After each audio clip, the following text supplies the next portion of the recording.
Thank you, Madam Speaker. Colleagues, I apologize because much of what I have to say today will sound very familiar to most of you. The problem is, no matter how much I and others have been sounding the alarm over China, our government doesn't seem to be listening. So we'll keep sounding the alarm, and we will continue to call for action from our government in dealing with China's increased aggression and malign actions domestically and internationally. Honourable colleagues, I stood before you almost 1 year ago, along with Senator No, and called on our government to impose Magnitsky sanctions against China for their treatment of Hong Kong pro-democracy activists and their treatment of minority Muslims in mainland China. And here we are today, and our government is no closer to imposing those sanctions than they were last December. We shouldn't even have to move these motions. The government should have already taken this action. China's behaviour screams out for Magnitsky sanctions. If there was ever a case, this is a case for it. The father of all Magnitsky laws himself, Bill Browder, has said as much. So allow me to take this opportunity to remind everyone not just what the law itself says, but also to remind everyone of the man of whom this law is named after and why. The full name of the Magnitsky law in Canada is Justice for Victims of Corrupt Foreign Officials Act. You'll find similar laws in other countries, including the United States of America. These laws are named after the late Sergei Leonidovich Magnitsky, a Russian tax advisor and auditor who died in a Russian prison after being held without trial for 11 months. While in custody, Mr. Magnitsky was denied visits from his wife, mother and son. He also was denied medical care after suffering serious health issues and being severely beaten, including right up to his death. Mr. Magnitsky's supposed crime: he had been working with Mr. Browder, the co-founder of an investment firm operating in Moscow, to expose large-scale and widespread theft and corruption and state fraud. The fraud eventually extended to police and judges, as both Magnitsky and Browder were themselves framed for alleged theft. While Mr. Browder was expelled from Russia, Mr. Magnitsky was arbitrarily detained by corrupt prison officials. You can read the agonizing details of his detainment in Mr. Browder's book, Red Notice. Mr. Magnitsky had kept a heart-breaking diary during his time in prison, in which he detailed attempts of his tormentors to persuade him to change his story, to turn on his friend, Bill Browder. But Magnitsky refused.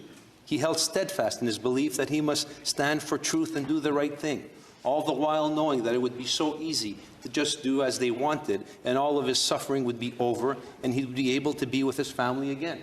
But he chose principle. And at each time he refused, the suffering grew worse, until eventually, while his spirit remained determined, his body can take no more. Mr. Magnitsky's death was not an easy one. It was long, slow, and deliberate. He was found to have suffered a closed cranial injury. Numerous bruises and wounds were found all over his body, as well as abrasions and various degrees of soft tissue damage. This man suffered greatly for doing the right thing, for being principled. And his friend, Bill Browder, made his life's mission to make sure his death was not in vain. He has spent the last few years since fighting for legislation named in Sergei's honor to make sure that there are consequences for foreign officials who commit human rights abuses and violate principles of fundamental justice of law. That's what Mr. Magnitsky's law stands for.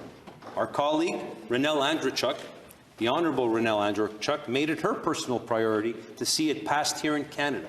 She fought hard for a long time in this chamber. I saw firsthand how important it was for her to see it through. But, colleagues, she certainly didn't take that on only to see it used to play politics, to whip it out when it's politically expedient to do so, and to sit on it and shelf collecting dust when it's not so politically expedient. Interestingly, at the passing of this legislation 3 years ago, this month, Russian President Vladimir Putin accused Canada of playing political games and called it, and I quote, blatantly unfriendly step. But that didn't deter us, and we haven't been deterred from applying this law on a few occasions since passing it. In addition to imposing it against several Russian officials, Canada has imposed Magnitsky against officials from Venezuela, South Sudan, Myanmar, and Saudi Arabia, and rightfully so on each and every occasion. So why won't we use this legislation to hold to account Chinese officials who have shown such disregard for human rights in their persecution of religious minorities? including the Uyghur Muslims, and in their increasingly aggressive measures being used against Hong Kong pro-democracy activists. Yes, there are considerations like the continued illegal detainment of our two Michaels and commercial trade interests and the safety of 300,000 Canadians living in Hong Kong. But, colleagues, if we've learned anything from the story of the man from whom this law takes its name, it's that doing the right thing isn't always easy. We won't do it because it's easy. We do it because it's right. That has always been the Canadian way. Never in our history as a nation have we backed down in the face of tyranny. And we certainly haven't played appeaser, which appears to be exactly the role we're playing now where the communist regime of China is concerned. I spoke about it yesterday when I was speaking to my other motion regarding Canada's response to the conflict in Artsakh and on the impending genocide of the Armenian people. And colleagues, that story is going to turn out very ugly as well, because I have a lot of information on that from independent media over the last 24 hours of what's happening there. And again, if the West doesn't move quickly, we are going to have another ethnic genocide on our hands just in a few days. As I said last year and again yesterday, Canada's actions on the globe stage must be guided by our strong adherence to our values and principles, not by double standards, playing expediency or corporate pressure. We cannot allow economic interests and influence of foreign powers to dictate how we react to issues of such grave danger. The interest of the few should not overwhelm the fundamental values that this country has been built on. Canada's actions and words must reflect our long-standing reputation as peacekeepers and peacemakers, as defenders of human rights and the rule of law. And the first step in doing that must be our ability to distinguish between aggressors and innocent, peaceful victims. And it is crystal clear who is the aggressor where China is concerned. They're becoming increasingly emboldened and increasingly aggressive, whether in Hong Kong, mainland China, South China Sea, Taiwan, the border of India, and even right here in Canada. And there needs to be a reckoning, now before it's too late. And both of my motions that I'm speaking to today, this one and the additional one asking for Magnitsky sanctions, are just the start. As I stated last year, Canada and the Chinese Communist Party have a very serious clash of values. The communist regime of China is a dictatorship posing a complete disregard for fundamental freedom, democracy, rule of law, and human rights. And they are, without a doubt, one of the greatest threats facing Canada and the Western democratic world and our way of life. For many years, our successive governments, Liberal and Conservatives alike, we have attempted to engage in a partnership with the Chinese Communist Party, pursuing an economic relationship that was supposed to be mutually beneficial. But this has come at a great cost to us, and the true extent is only now beginning to crystallize. We not only turned a blind eye to the malign actions of the CCP, but we are also now in a position where we must weigh turning our backs on our own values because of how heavily reliant we are on the relationship with China.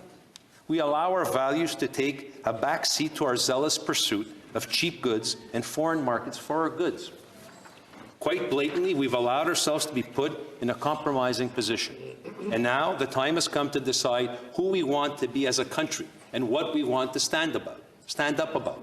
Are we a country that stands for human rights and freedom, rule of law, democracy, or are we a country that can be bought at any price? Colleagues, it seems to me it's time to rethink and recalibrate our relationship with the communist regime of China. And it starts by imposing Magnitsky sanctions for these egregious behaviors, starting with the persecution of religious minorities like the Uyghur Muslims. Colleagues, anywhere between 1 million to 3 million Uyghurs who identified as Muslims have been snatched off the streets or from their homes by communist authorities in China and placed in internment camps. That's the bottom line. In what the Chinese government calls training centers that offer up improved job skills. These prisoners are subjected to psychological indoctrination, physical torture, including waterboarding, sexual abuse, and then there's the mass forced sterilization of women, something that in and of itself is the definition of genocide, colleagues. There are believed to be as many as 350 of these internment camps, with many of them showing signs in satellite imaging of having been expanded in size over the past year. And for those Uyghur Muslims on the outside, they're also subjected to oppression and forced labor. This is happening, colleagues, in full view of the world. These people are suffering and are facing genocide right before our eyes. And it's not enough for our government to say it's disappointing. The communist regime in China has committed these atrocities with impunity. They're arrogant and indignant in their blatant disregard for human life and human rights. After the Holocaust, the Western world vowed we would never again stand by and allow for such actions.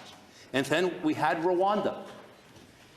And again we vowed we never again would stand for that. Then we had the Yazidis. And then here at home we're quick to denounce Islamophobia, though. We're quick to denounce anti-Muslim rhetoric. And rightfully so. It's abhorrent and unacceptable. So where's the outrage over what's happening to these Muslim people in China? Colleagues, the least of what we should be doing as a nation in light of what's happening to the Uyghur Muslims at the hands of the CPC is imposing sanctions. But at least it's a start. We have the tools available to us, and we must start using them. We must back up rhetoric with action. We can't say we're a nation that defends human rights and religious freedoms and stay silent on something like this. We can't say we stand up for Muslims in this country, but we don't stand up for them and speak out for genocide and atrocities that are taking place against Muslims in China.